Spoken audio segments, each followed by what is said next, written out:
Ya, dari hasil biopsinya gimana hasilnya? Iya, pada waktu itu saya dipanggil sendirian oleh dokter yang setelah melakukan pemeriksaan beberapa hari sebelumnya itu, lalu dilihat ada apa TV begitu, nah angka-angkanya ditunjukkan. Nah, Kak Seto, beliau mengatakan begitu, alhamdulillah ternyata bersih, ini bukan kanker. Alhamdulillah. Saya di depan itu saya langsung sujud syukur, saya bilang Allah Akbar. Dokternya menjelaskan nggak gitu Kak Seto? Kok?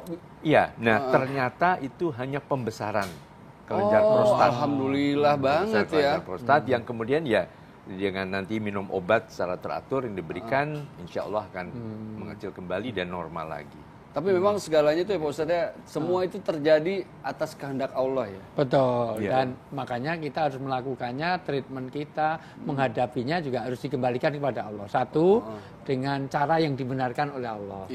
Di dalam Islam itu ada 3 yang harus dicatat. Satu, kekuatan ilmiah.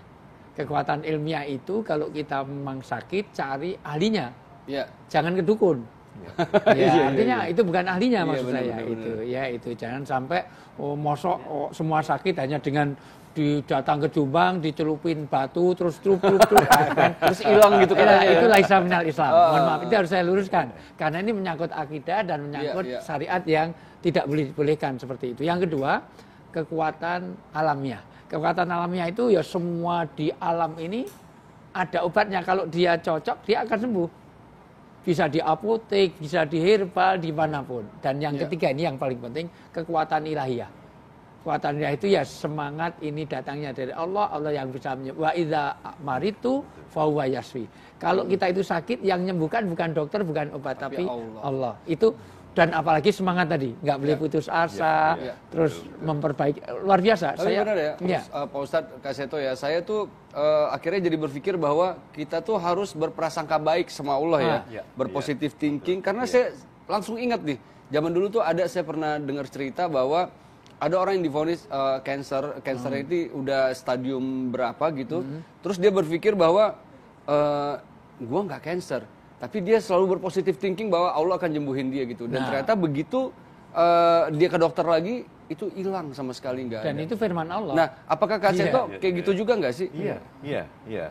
Artinya saya merasa bahwa ini semua sumbernya semua hanya dari satu, hanya dari Allah. Masya Allah. Dan saya juga akhirnya juga semakin dekat dengan Allah, selalu ya ibadah dan sebagainya, insya Allah bisa dilakukan. Berarti gitu ya, Ustaz ya? Idza doni abdibi. Itu hadis kursi yang berfirman Allah yang meredaksikan Rasulullah.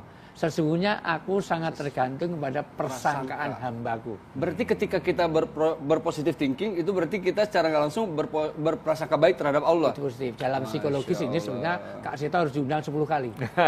Dengan punya positive thinking itu, Kak Seto bisa tegar, bisa manjat garasi mobil. Saya lihat. Iya bener ya. Manjat garasi. Itu bener apa? Iya, namanya zaman kecil bandel sekali ya. Oh gitu ya. Biasa penean bahasa Perancisnya itu. Iya, penean.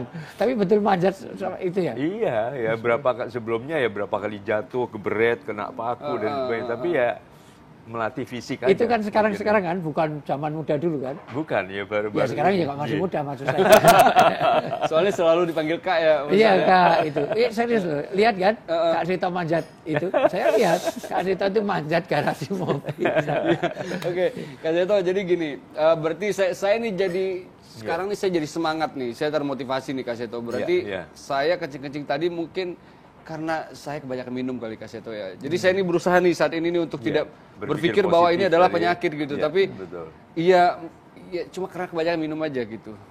Kira-kira menurut Kak Seto tuh apakah itu satu hal yang baik? Saya berpikir seperti itu atau? Ya kan banyak juga dianjurkan kalau sebelum tidur ya batasi minumnya lah begitu. Jangan sampai 3-4 gelas. Cukup segelas aja ya? Iya. Kalau enggak kan apa yang dimasukkan kan banyak yang dikeluarkan juga gitu. Tapi juga jangan sampai tidak minum sama sekali begitu. Ustaz, berarti kan Allah itu tidak menguji hambanya itu kecuali sesuai kemampuan. Iya, dibaca dong Al-Baqarah terakhir. Allah tidak membebani seseorang melainkan sesuai dengan kesanggupannya. Iya. Dia mendapat pahala dari kebajikan yang dikerjakannya dan dia mendapat siksa dari kejahatan yang diperbuatnya. Ya. Mereka berdoa, ya Tuhan kami, janganlah Engkau hukum kami.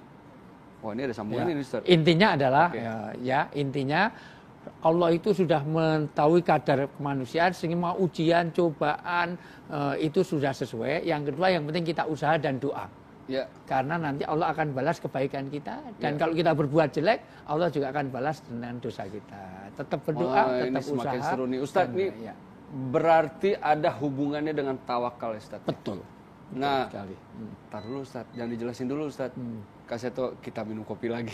Biar kita tidak kena Omikron ya. 10%. Semakin 10% kan?